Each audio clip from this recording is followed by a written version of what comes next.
नमस्कार, आप देख रहे हैं सत्य हिंदी का रात 8 बजे का बुलेटिन और मैं हूं आपके साथ कृति सिंह। ममता बनर्जी एग्जिट पोल को फिक्स गेम बता रही हैं और बीजेपी पर ईवीएम व डेटा में गड़बड़ी के आरोप लगा रही हैं।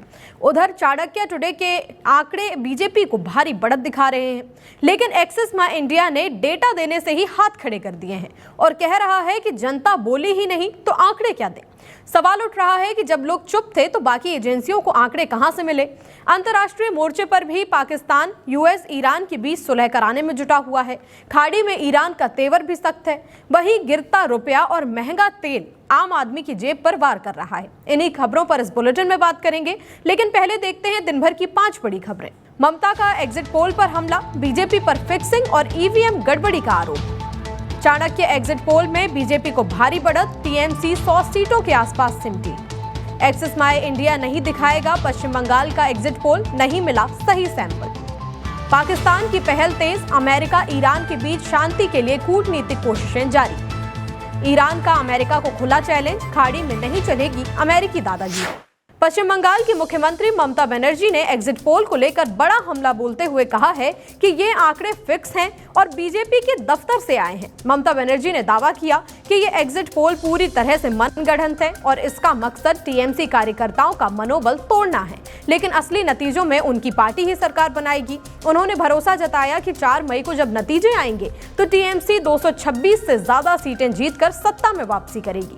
ममता ने गंभीर आरोप लगाते हुए कहा कि बीजेपी गिनती के दौरान खेल कर सकती है, ईवीएम बदलने या डेटा में गड़बड़ी की कोशिश कर सकती है। इसलिए उन्होंने अपने कार्यकर्ताओं से अपील की है कि वो पूरी रात जगकर स्ट्रांग रूम और काउंटिंग सेंटर पर नजर रखें। ममता ने यहां तक कहा कि जरूरत पड़ी तो वो खुद भी स्ट्रांग रूम की पहरेदारी करेंगी और गिनती हॉल में मौजूद रहेंगी। बंगाल चुनाव में जहां अधिकतर एग्जिट पोल्स ने बीजेपी को बढ़त दी है, वहीं एक्सिस माई इंडिया डेटा रिलीज नहीं कर रहा। मशहूर सर्वे एजेंसी एक्सिस माई इंडिया ने चुप्पी साध ली है। एजेंसी के फाउंडर प्रदीप गुप्ता का कहना है कि सैंपल सही नहीं मिला। दरअसल सर्वे के दौरान बंगाल के 60 से 70% लोग कुछ भी नहीं बोले, यानी जनता चुनाव के मुद्दे पर अपना मुंह खोलने के लिए तैयार नहीं थी। इसलिए प्रदीप गुप्ता के मुताबिक कम आंकड़ों पर कोई भी भविष्यवाणी करना गलत होगा। उन्होंने कहा कि शायद वोटिंग के बाद अब लोग खुलकर अपनी बात रखें।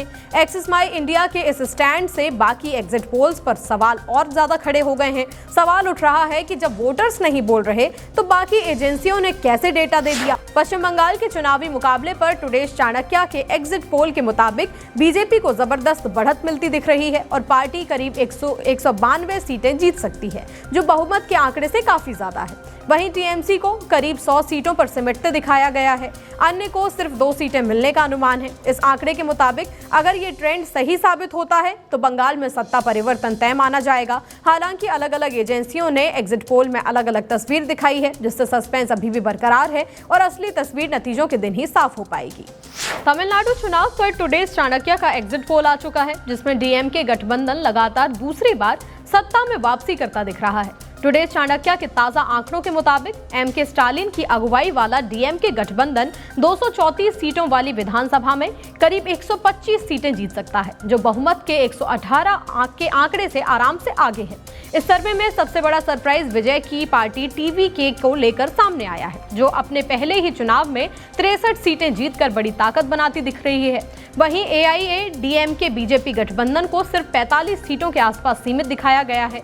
वोट शेयर की बात करें तो डीएमके प्लस को 39%, टीवीके को 30% और एआईएडीएमके गठबंधन को 27% वोट मिलने का अनुमान है। यानी साफ है कि तमिलनाडु में मुकाबला दिलचस्प है, लेकिन बढ़त अभी भी डीएमके के पास ही दिख रही है। बंगाल चुनाव खत्म होते ही आईपैक के निदेशक विनेश चंदेल को निचली अदालत से जमानत मिल गई है। आईपैक टीएमसी का चुनावी कैंपेन देख रही थी।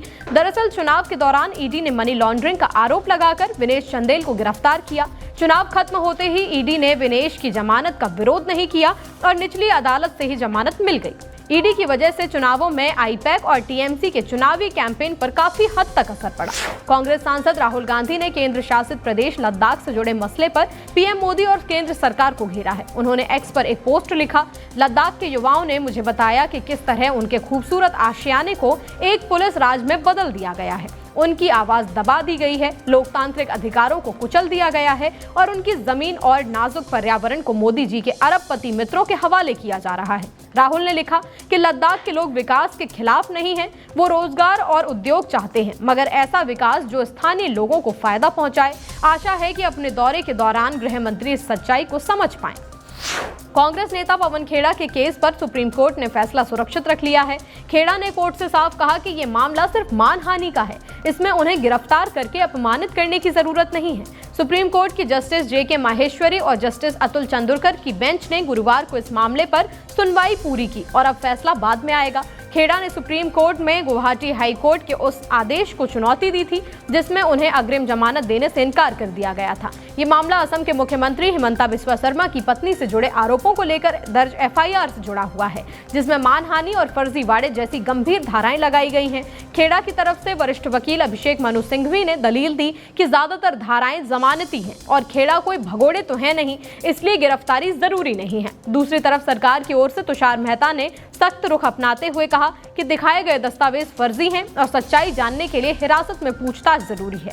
उन्होंने ये भी कहा कि ये मामला सिर्फ मानहानि का नहीं बल्कि फर्जीवाड़ा और चुनावी प्रक्रिया को प्रभावित करने से जुड़ा हो सकता है। बुलेटिन में आगे अभी और भी खबरें हैं। पाकिस्तान की पहल, अमेरिका ईरान में शांति की कोशिश तेज। ईरान का बड़ा ऐलान, खाड़ी में नहीं चलेगी अमेरिका की दादागिरी। हॉर्मुज पर नया मोड़, मुज्तबा बोले अब नया चैप्टर शुरू। ईरान बोला नया हथियार देख दुश्मन को हार्ट अटैक न आ जाए।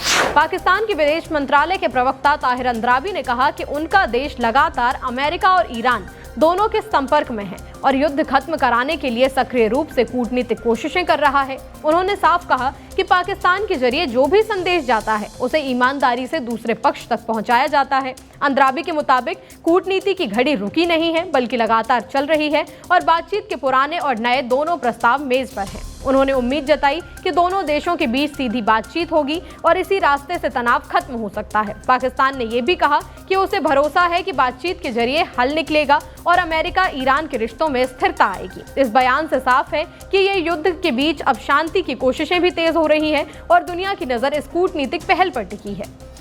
ईरान के राष्ट्रपति मसूद पेजेश्कियान ने कहा है कि पर्शियन गल्फ किसी की दबाव की जगह नहीं है और स्ट्रेट ऑफ हॉर्मुज ईरान की संप्रभुता का प्रतीक है। पर्शियन गल्फ नेशनल डे के मौके पर उन्होंने कहा कि अगर किसी ने ईरान पर समुद्री नाकाबंदी या फिर दबाव डालने की कोशिश की तो वो पूरी तरह नाकाम होगी। उन्होंने दो टूक कहा कि ईरान ही इस इलाके की सुरक्षा का असली रखवाला है और ऊर्जा सप्लाई के अहम रास्तों की रक्षा करना उसकी जिम्मेदारी है।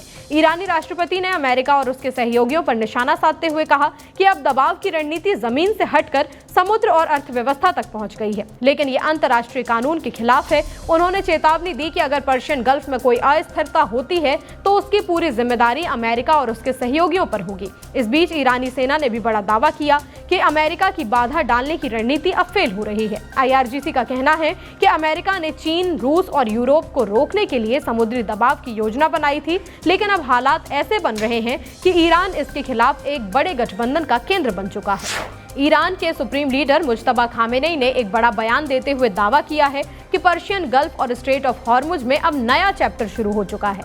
उन्होंने अमेरिका पर सीधा हमला करते हुए कहा कि क्षेत्र में चलाए गए उसके बड़े अभियान पूरी तरह फेल हो गए हैं और ये उसकी शर्मनाक नाकामी है। नेशनल पर्शियन गल्फ डे के मौके पर जारी इस संदेश में ईरान ने साफ संकेत दिया कि अब हालात बदल रहे हैं और खाड़ी में उसकी पकड़ और ज्यादा मजबूत हो रही है। ईरान ने यह भी याद दिलाया कि 1622 में इसी हॉर्मुज इलाके से पुर्तगाली ताकतों को बाहर किया गया था, जो ऐतिहासिक ताकत बन गया था।